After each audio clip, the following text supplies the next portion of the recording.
Hi, in today's video I'm going to show you how to replace the speaker cone in your outdoor NuTone surface mounted patio speaker.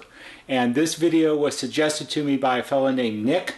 He wanted to buy a couple of these. I think he had 3 patio speakers on his system and they all needed new speaker cones, and after he got them and he put them in, he said, hey, it would probably be a good idea if you made a video to show people how to do this, because it really wasn't terribly difficult, but he was kind of unsure before he started. So this video is for Nick.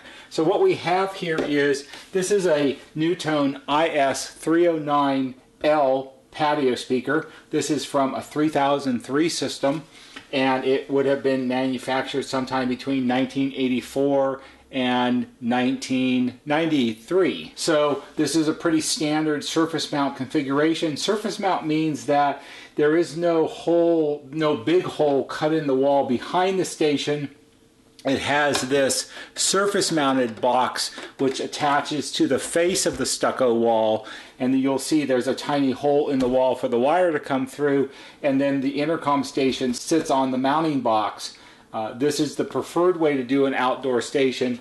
The days of cutting big holes in the outside exterior walls of people's houses have long since been over because of water infiltration and things like that. So surface mounted speakers are been the way to go for a really long time. This video would apply to all NuTone patio speakers that are surface mounted from, say, approximately 1974 all the way through the end of 2008. It's all fundamentally the same task regardless of what model system you have. So the first thing you need to do is you need to remove the speaker from the base itself, and the speaker is held on with 2 mounting screws here. So we're going to go ahead and remove this one first, and I just like to use a Phillips screwdriver to show how you remove the tremendously long screws that NuTone uses. You can use a cordless screwdriver if you want to, but in a lot of cases, unless the screws are just really stuck in, you don't really need to do that. So we'll back those out, take those off. Now when we remove this, the base is going to stay on the wall. This doesn't come off, just the speaker is going to come away. And what you'll find in a lot of cases is, if this hasn't been taken off the wall since the first day it was installed, it may be a little stuck and you might need a small screwdriver to sort of break the seal to get it away. This one doesn't have that problem, so we'll go ahead and take it off. And you can see here's the back of our station, and we have the wire, and right here is the little hole in the wall that the wire comes through the stucco. And the installer did a good job. Gosh, I wonder who that was. And he wrapped it around the strain relief here so you don't pull the wire up in the wall and cause a problem. And you can see here the surface mount box is attached to the stucco wall with a screw here and here. There's also mounting holes for screws here. A lot of times there'll be plastic or metal anchors that are put into the stucco first, and then the screws go into the anchor. Or if you have shear wall or plywood on the exterior of the house behind the stucco, you can just use long screws. But regardless, this is all you need to do to remove the speaker. We're not in a typical service call where you replace a bad speaker cone on the back of a patio station. It's not necessary to disconnect the intercom wires from the switchboard. You don't have to be that invasive. You can actually do all of this right here standing in front of you. One of the tricks, which is a little hard to show you on the camera or in the video, is when you do this on a service call, oftentimes you can put the speaker up against the wall like this, and you stand up against it and holds it against the wall while you work on it, and that gives you both hands. You just sort of lean against it a little bit to hold it right there. So that's a good tip. So what we're going to do is we're going to replace the speaker cone with a new one, and to do that we have to remove the 4 screws that hold the speaker cone to the back of the grille, and we have to disconnect the 2 wires that come from the switchboard and connect to the terminals on the speaker cone. So I prefer to disconnect the wires first. So let me go ahead and set this down and show you the easy way to do that. All right, so I've got the patio speaker. I've just got it sitting down on the workbench to make it a little easier to show you. So here are the blue wires we're going to disconnect. There's one here and one here, and these route around underneath the switchboard and disappear. They're soldered onto the switchboard. And so these are little slip-on connectors. And again, if these haven't been disassembled, let's say the speaker was put in 1986, so it's been 30 years since it's been taken apart, these can become a little difficult to remove. And if you just grab them with your fingers and try to pull, you may not be able to get them off. And if you use a pair of pliers and you grab them on the wrong spot and pull on them, you can actually pull the blue wire out of the end of the connector, and then it's kind of a bother to have to fix the connector before you can put your speaker in. So the way I like to do this is I use a pair of small needle nose pliers, and we're going to use the magnet as a fulcrum to increase our leverage. Ooh, it's fulcrum, one of the basic tools of the world.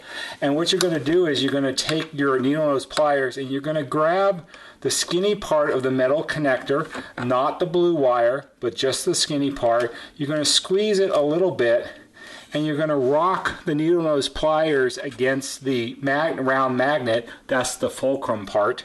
And you're going to pry, and it's going to slide right off. By doing it this way, you increase the pulling force that you have. That's what a fulcrum does, and it makes it easier to slide it off. So we did that side and then this side, and we take those off. You can just put those out of the way. And one of the questions I'm asked all the time when people replace a speaker is, does it matter which way to hook the wires back up? Should they go the way they came off, or what happens if I put them on backwards and do like this? In the end, it doesn't make any difference. However, if you take them off like this and you put them over here out of the way, it's pretty obvious how they should go back. So it shouldn't be that big of a deal. All right, now that we have our wires disconnected, we're going to go ahead and take the screws out. Again, when you do this, it's best to do it with a screwdriver. Don't do the cordless drill thing. One of the reasons is it's because the plastic face plates can become somewhat brittle, and these standoffs where the screws go into, sometimes if you torque on them with a drill too much, you'll snap them off, and then you don't have any way to secure the speaker. So don't get all excited about it, just use a screwdriver. A handy tip is when you take the screw out, you can stick it to the back of the magnet as a place to hold it, so you don't drop it down into the azaleas and then you can't find it. So you take the screws out,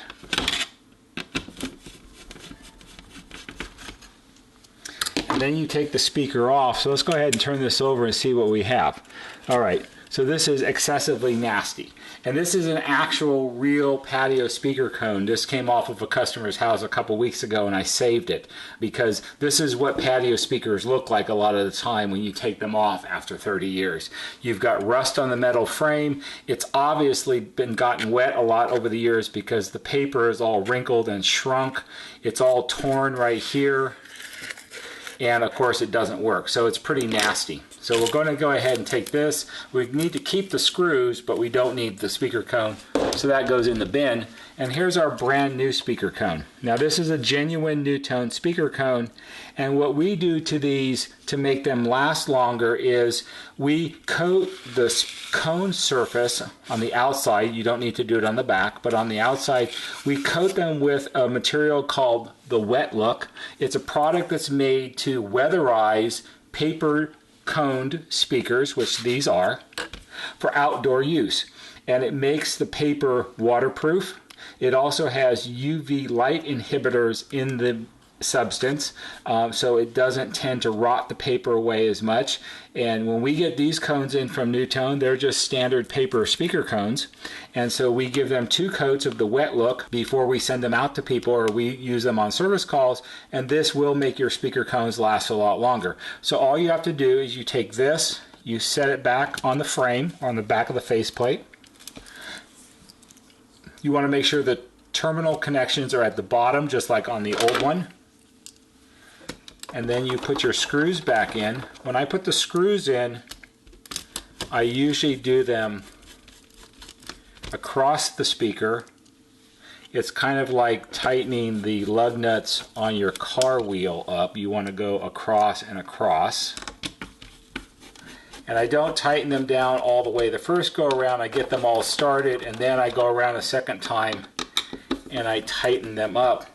When you install a speaker, if you don't get it to sit flat on the standoffs, it will twist the metal frame, and then the speaker can sound weird. So if you install a speaker and it doesn't sound right, back the screws off, jiggle it around a little bit and reseat it, and then that usually takes care of it. Once you put the speaker cone on the back of the grill, push the connectors back on, and it's ready to go. If you do this while the system is playing, which is perfectly fine to do, as soon as you hook up the two blue wires, you have music again. So now all we have to do is put the speaker back on the mounting base. Okay, now before we put the speaker back on the mounting base, let's look at something that's not on this one that will probably be on yours. If you notice around here on three sides, there's a channel molded into the base. It's not across the bottom, it's just on the two sides and across the top. And when this was brand new, it would have had this. This is a piece of foam gasket material that NuTone included with all patio speakers as far as I can remember, starting at about 1972. And this was supposed to be installed in the channel around, and this one's, got to pull it up a little more. This one may be a little short because it's just one I had at the shop loose, so it's not quite long enough. If it was exactly the right one, it would go from the bottom all the way up across and all the way back down to here, so it's a little short. But it's just to show you how it's supposed to be. The purpose of this is when you put the speaker grill against this and tighten the screws, it compresses the foam to make a seal to keep water from getting down through the joint into that. And they even had enough forethought that the reason that the gasket doesn't go across the bottom is because there are these little weep channels here. The idea is that if water did get down inside the box, it would run down the surface of the plastic across the bottom, and it had a place to escape here through the weep slots. So just as a point of interest, most of the time when you take an old speaker off its base, the gasket material will be compressed, and sometimes it'll be stuck to the back of the speaker grill itself. And the best thing to do is peel it off if it is and put it back in here. It doesn't have to be perfect, it just needs to form a little bit of a seal to keep the rain out. One thing you don't want to do, which I've seen people do before, is they'll take this out altogether and they'll squeeze in some painter's caulking or some silicone into the slot and then put the speaker back in place to seal it, which is great. But if it comes time to take the speaker off the base once again, try to break the seal and get it out of the silicone. It's nearly impossible, and usually you end up either cracking the surface of the plastic base or the grill of the speaker. So I don't recommend that. We're going to leave the gasket out right now just because this is a demonstration. So all you have to do is place the speaker back on the base, start the screws,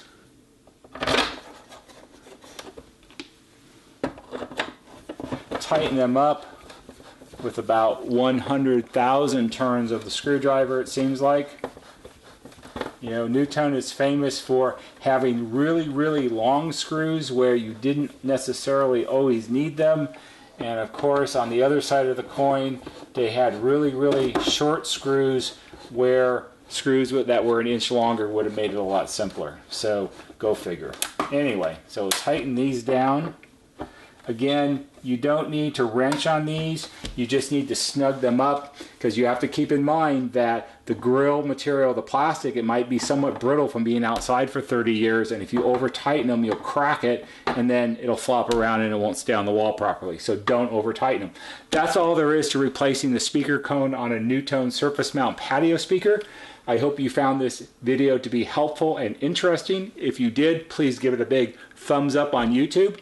If you find our other videos to be helpful to you and interesting with problems with your NuTone intercom system, please subscribe to our YouTube channel. That's all for today. See you on the next video.